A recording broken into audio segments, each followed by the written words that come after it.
விருதுநகர் சிவகாசி சாலையில் உள்ள தனியார் கல்லூரியில் தென்மண்டல அளவிலான டேபிள் டென்னிஸ் போட்டி நடைபெற்றது.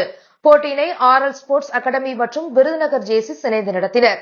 விருதுநகர், திருநெல்வேலி, தூத்துக்குடி, கன்னியாகுமரி, தென்காசி ஆகிய 5 மாவட்டங்களில் இருந்து மொத்தம் 200 மாணவ மாணவியர்கள் கலந்து கொண்டனர். போட்டிகள் வகுப்பு வாரியாக நடைபெற்றது. போட்டியில் வெற்றி பெற்றவர்களுக்கு விருதுநகர் தொழிலதிபர் பென்டகன் பாண்டுரங்கன் கலந்து கொண்டு பரிசுகளை வழங்கினார்.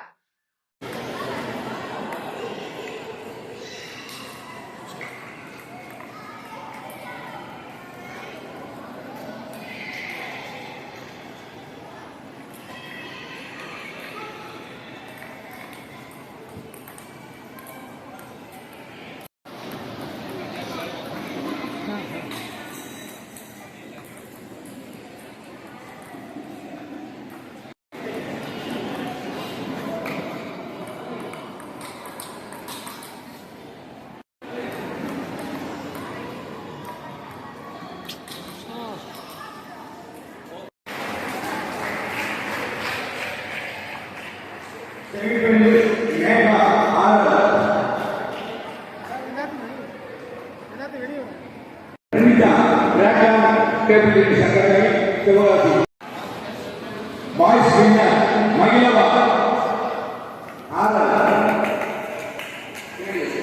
Magilava.